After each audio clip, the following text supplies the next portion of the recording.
movie touches on that a tiny bit too, in that it's about a contemporary couple who are on a course of trying to have a baby, and the odds are against them because they're in early middle age and they've waited too long and they're sort of reproductively challenged in each of them. And there's a line in the film where she says, you know, our friend said, you know, that having a baby is a selfish act and that it's immoral to have a baby. But in the case of the film, there's an irrational desire to procreate that has nothing to do with thinking or making the right choice, at least in terms of this couple. Their humanness is kind of propelling them, and there's nothing logical about it. That's probably writing as well. I think the creation of writing is the same way. I think you do it because it's just in you and it needs to be done, and that's how we process the current moment. Not because it's necessarily productive, not because it's necessarily going to solve anything. And not that it's necessarily about exactly what's happening in that moment, but the stillness that is necessary to write, the act of silencing yourself, silencing your cell phone, silencing everything, and to bring yourself to a table to actually stop, to think, to bring words. It's just, there's something holy about it.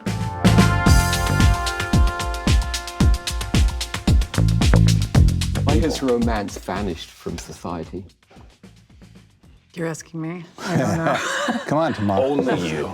I feel like my movie is about a marriage, and there's something, you know, it's not a traditional romance and it's not romantic, but it's about a kind of a love story.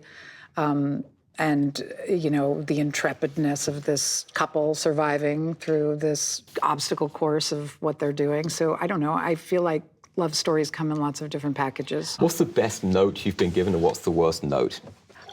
I was at the Sundance Lab when I wrote my first movie, and I had... Was that The Slums of Beverly Hills? It was The Slums of Beverly Hills, and it was a work-in-progress script. And, you know, the way it works is that Hollywood screenwriters come and they read the script, and then you do a kind of, like, mentor session where they tell you what they think.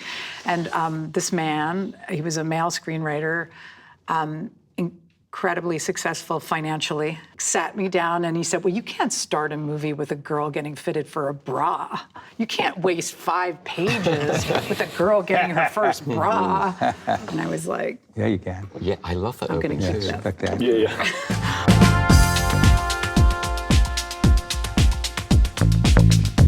I like to read really nerdy things about writers, like where they write, what their room looks like just their sort of dorky daily thing, what time. I guess I'm always trying to steal, you know, ideas that other people have about, like Twyla Tharp. I read a book about her and her creativity process, and she does this thing where she writes ideas down on index cards and just throws them in a box. And it became this thing that when I was writing the screenplay, because I feel like sometimes I'm writing something and then I get an idea for something else because I'm actually doing the writing and I don't know where to put it. And I used to put it in the margins of things, but then I would never know where they were. So I took this technique of just writing things on and sticking it in the box. And eventually I dig through it and I was like, oh yeah, that was a funny idea, or a piece of dialogue or a detail, or it's a kind of ADHD approach, which works for me. I am Bo Burnham. I'm Tamara Jenkins. I'm John Krasinski. Hi, I'm Pete Fairley. Thanks for watching The Hollywood Reporter. The Hollywood Reporter on YouTube. On YouTube. On YouTube.